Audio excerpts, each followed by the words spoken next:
Député de Alfred Pelin, je dois l'informer qu'il reste 5 minutes dans la période qui est disponible pour les travaux de subside.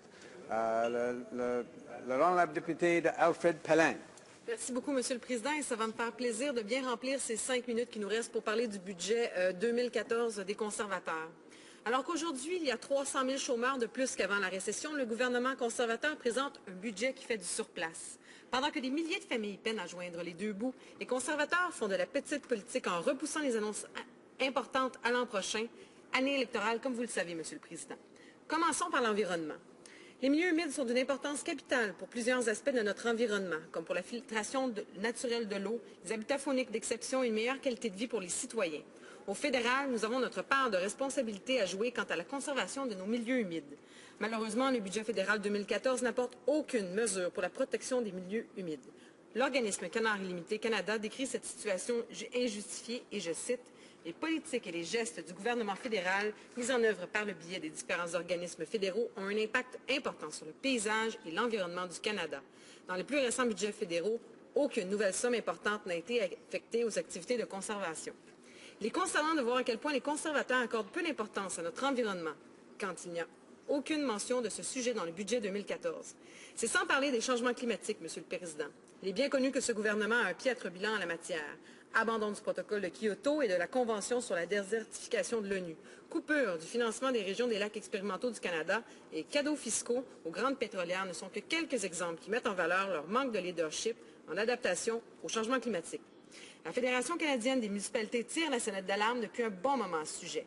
Le déficit des infrastructures du Canada est considérable et les répercussions continues des changements climatiques vont sans aucun doute accroître le déficit en réduisant la durée des cycles de remplacement des éléments d'actifs.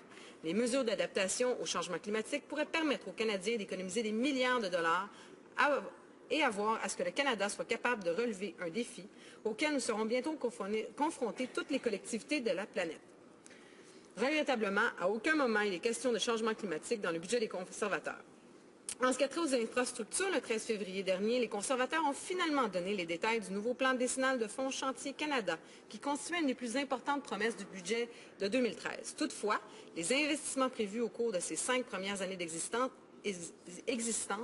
équivalent à des compressions de 5,8 milliards de dollars si on les compare aux dépenses d'infrastructures en vigueur pour l'année 2013-2014.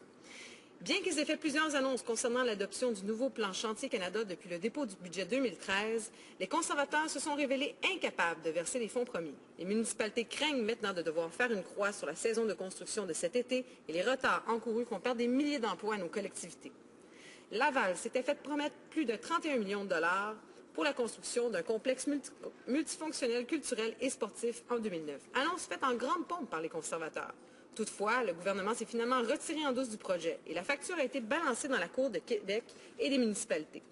Laval n'est pas la seule ville dans cette situation. Le fédéral refuse dorénavant de financer les projets d'infrastructures sportives via Chantier Canada, alors que les municipalités ont cruellement besoin de cet argent. Pourquoi? Alors qu'aucune consultation n'a été faite avec les municipalités sur ce sujet. Les compressions austères, Monsieur le Président, touchent beaucoup de sujets et c'est vraiment triste pour moi de ne pas avoir à tous les toucher. Il y a notamment des choses qui touchent les aînés. Il y a des choses qui touchent la subvention canadienne pour l'emploi. Et ça, c'est extrêmement grave, Monsieur le Président. Il y a des choses qui touchent le chômage chez les jeunes, alors qu'il y a 1,3 millions de Canadiens qui sont au chômage. Ce budget ne contient aucune mesure significative afin de contrer cette problématique. Et à Laval, en janvier 2014, le taux de chômage était de 5,7 % et au Québec de 7,5 %. Il y a des choses qui touchent l'art et la culture, Monsieur le Président. Il y a des choses aussi qui touchent, il y a des coupures qui touchent aussi à notre sécurité ferroviaire. Nous, à Laval, on a entre autres les trains qui passent près de Saint-Vincent-de-Paul, Duvernay, Saint-François, directement dans nos collectivités et les gens sont inquiets, Monsieur le Président. Comme je le sais, malheureusement, qu'il ne me reste pas beaucoup de temps et que je dois couper dans ma présentation, j'aimerais juste dire que je suis extrêmement déçue de voir qu'on a changé la SPLI, les orientations de la SPLI et qu'on n'a pas bonifié l'enveloppe, que la coopération internationale, on est au point mort actuellement. En conclusion, Monsieur le Président, le NPD propose des solutions simples, pratiques et concrètes afin de donner un répit aux familles, comme de limiter les frais de guichet automatique combattre les abus des prêteurs sur salaire, limiter les taux d'intérêt sur les cartes de crédit ou encore réinstaurer le crédit d'impôt pour le programme de rénovation éco-énergie. Et les Canadiens méritent mieux qu'un gouvernement qui fait du surplace comme les conservateurs. Et en 2015, ils auront la chance de choisir les néo-démocrates qui se battront pour un pays plus juste, plus vert et plus prospère. Merci, M. le Président.